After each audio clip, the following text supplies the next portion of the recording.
दोस्तों, क्या आपने कभी नोटिस किया है कि कई बार हम अपनी बात रखने से भी डरते रहते हैं। इसलिए नहीं कि हम गलत होते हैं, लेकिन फिर भी गिल्ट होता रहता है, बस यही सोचकर कि सामने वाला कहीं बुरा ना मान जाए। मैं भी शायद पहले ऐसी ही थी।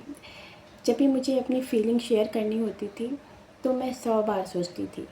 अगर मुझे कोई बात गलत भी लगती थी, फिर भी मैं तुरंत नहीं बोल पाती थी। मुझे लगता था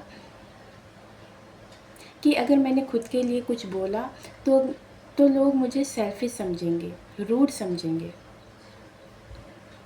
और धीरे-धीरे समझ में आया कि हमें गिल्ट सिर्फ़ अपनी बात रखने का नहीं होता है, बल्कि हमें बचपन में मिली सीख का होता है कि हमें हमेशा बचपन में सिखाया जाता है कि हमें अपने से ज़्यादा दूसरों की फीलिंग्स को ध्यान में रखकर बात करनी चाहिए।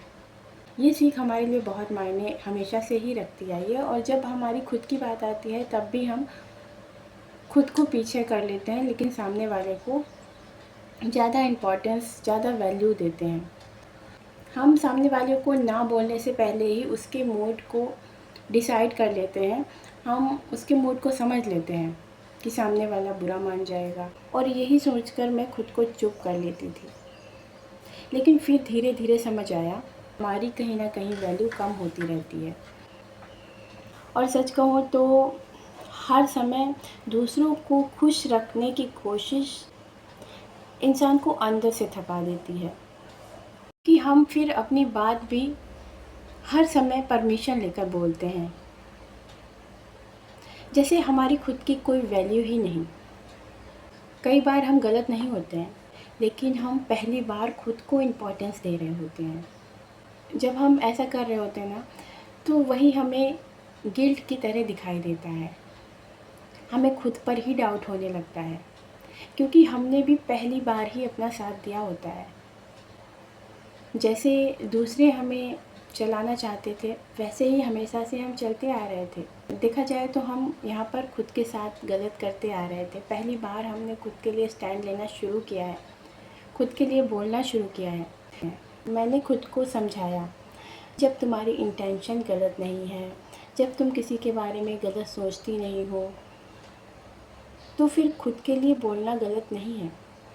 हर बार चुप रहना अच्छा ही नहीं होता है। और जहाँ पर अपनी बात रखने की बात आती है, वहाँ पर हम सेल्फिश नहीं होते हैं। तो यहाँ पर हमें गिल्ट नहीं होना चाहिए। हमें ये समझना चाहिए कि हम खुद के लिए जीना सीख रहे हैं। और जब हम खुद के लिए जीना सीख रहे होते हैं ना, तो सामने वालों को भी हम समझ रहे होते हैं, उनके साथ धोखा नहीं कर रहे होते हैं। क्योंकि कहीं ना कहीं जब हम अच्छा बनने के चक्कर में, सबको खुश रखने के चक्कर में खुद को भूलते जाते हैं ना, तो उन लोगों पर भी फ्रस्ट्रेशन कभी कभी निकल जाता है, गुस्सा कभी कभी आ जाता है, राइट। तो ऐसे जीकर क्या फ़ायदा कि सामने वाले को भी हम दुख दें और खुद भी खुश ना रहें। तो क्यों ना हम खुद को पहचानना सीखें, खुद की वैल्यू करना सीखें। और अब मैं ये नहीं सोचती कि हर कोई मुझे अच्छा समझे। बस मैं ये सोचती हूँ कि मेरे शब्द और मेरा दिल अलग अलग ना हो, क्योंकि अपनी बात रखना कोई गलत बात नहीं है, और खुद के लिए जीना भी कोई गलती नहीं है।